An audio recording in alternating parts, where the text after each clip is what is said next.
Hey, hey. Sunday morning, 29th. It was Sunday, 29th of March, whenever you see this. I'm glad to be able to add my voice, and it does appear that it's helpful. I'm glad that I'm not a voice that's not helpful. I enjoy hearing from you folks. Yes, we're in this together, and as you can see, if you check the news today, we're not out of this yet. It's like I want it to be over. I want to wake up and hear some good news, and we're not hearing much good news just yet. So hang in there, people. Hang in there.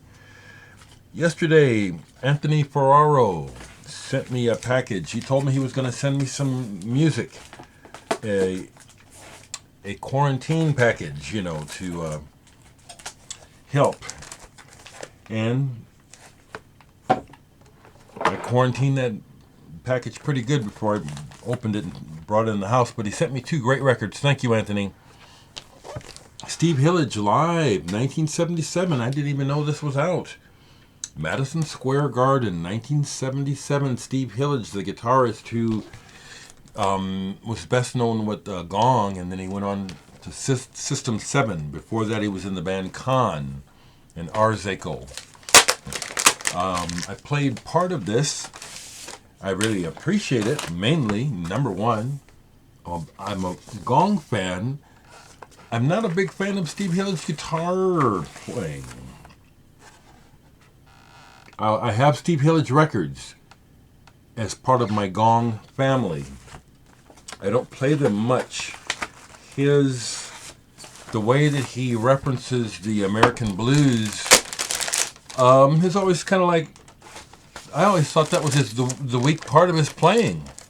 So, thank you, but that's my assessment of Steve Hillage. I don't really listen to his guitar playing too much. I like System 7. I like his techno stuff better. I like what he did in Gong. But I don't think that do I need to be saying all this? What hell? It's on my mind. I don't think his guitar playing was the best thing about Gong by far. Not at all. Let me get back to the main point that it was really nice of Anthony to share this with me. I didn't even know it was out. Thank you.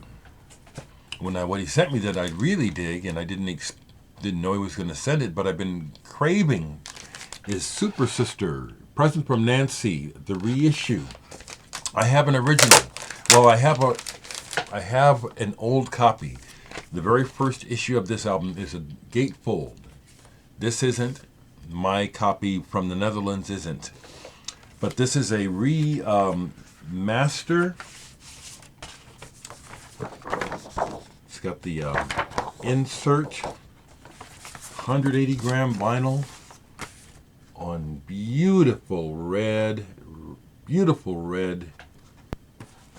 vinyl. And this is a great record, and it's a great pressing. I noticed while listening to this that I can hear the remastering. I don't even have to reference it. I'm pretty familiar with this album. I've had it for probably 40 years or so. 40 years or longer in my collection. So this remaster is really, really well done. Yeah. Really nice. Some other stuff that I played yesterday. Got into Joy Division, Unknown Pleasures. This is a monumental album. This is a 1980. I bought it in 1980. This is not translucent, but it's an early pressing, second pressing probably. The very first pressing, you can hold it up to the light and you can see through the vinyl. It's kind of reddish. But this album, still to this day, is very powerful to me, and I consider this soul music in the same way that people think about Marvin Gaye and Al Green and Ray Charles. That might sound a bit odd to some of you people, but I mean that very sincerely. This is soul music just like those guys. I'm so glad that I can receive it, that I can feel it and hear it, and that I'm not biased, that it doesn't have to have that black reference for me to be able to say that I feel the soul in it. This is a very bleak, soulful album.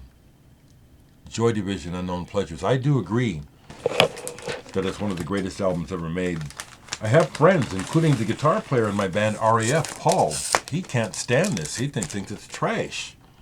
And he thinks that we're all nuts, the way we go on about it. Interesting.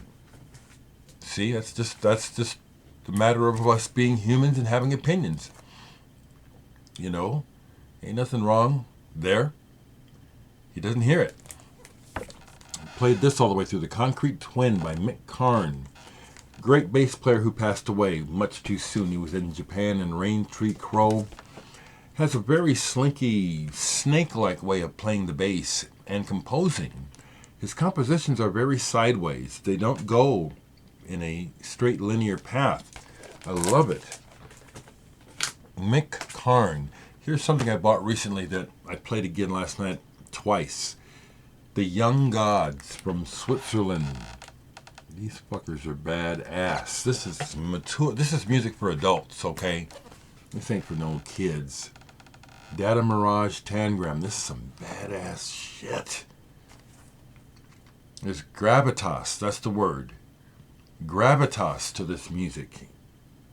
Whew, this shit is good. Real good. Something I played last night I haven't played in a long time. Wonderful. This Mortal Coil. Filigree in Shadow. I used to have Blood and I sold it because I just never got into it. I may have to try it again. But this is fantastic. Interestingly, Matt Johnson's The records are really resonating with me right now during this coronavirus pandemic. His words and just his whole approach of just being eyes open, looking hard at shit and saying, man, we are some fucked up shit. Really good album. Johnny Marr on guitar. Sinead O'Connor's on here. Excellent. Another one I played. This one I pulled because I never play it. And I said, oh, well, I don't even remember what this sounds like. This is Jerry Chardonnens, Leon Francioli, and Radu Malfatti. Humanimal. This is a live recording of improvisational jazz. This is very edgy and intense. Very, very edgy. This is not easy listening, but it's really, really good. You can hear from the audience's response at different parts that this was really connecting and blowing people's minds. It's called Humanimal because a lot of the sounds that they're making sounds with their instruments like it's like they're animals, and then it just gets to a point of agitation, and then it explodes into this celebration. Is the only way I can describe it. Really wonderful record. Bedtime listening. The last couple nights I listened to this. Sounds from the Ground. Kin. A couple of guys from England who do dub techno. This is really good. 1996. Got this as a promo back when it came out. Liked it right away. Whenever I pull it out, it's like, and play it, it's like, it makes me think, man, this ought to be known about. This is really good. Orbital, The Orb, stuff like that. You like that stuff? Someone asked me about Vaporwave. I'm not into following trends. Vaporwave is interesting and not interesting. How's that? Played this last night. Tour de France soundtracks, Kraftwerk. I loved Kraftwerk. There is a little bit of, in my opinion on this album, there's a bit of skate. There's some good tracks. There's some real good stuff going on here. And there's a couple where it's like, well, we turned on the machines and just let them go for a while.